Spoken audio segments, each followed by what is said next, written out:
Hi, Lou Manfredini, Ace's Home Expert. In this video, we're going to show you how to adjust the flush lever tension on your toilet.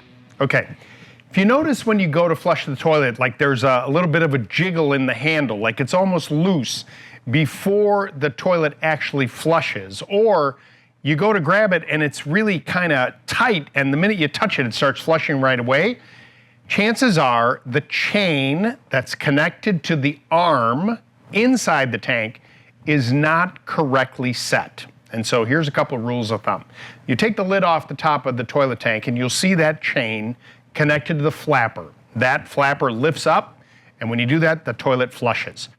Now the chain that connects from there to the arm needs to be adjusted just right.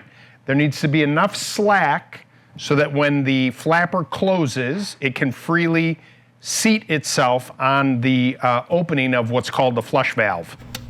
Now, on the lever here, these hooks just come right off.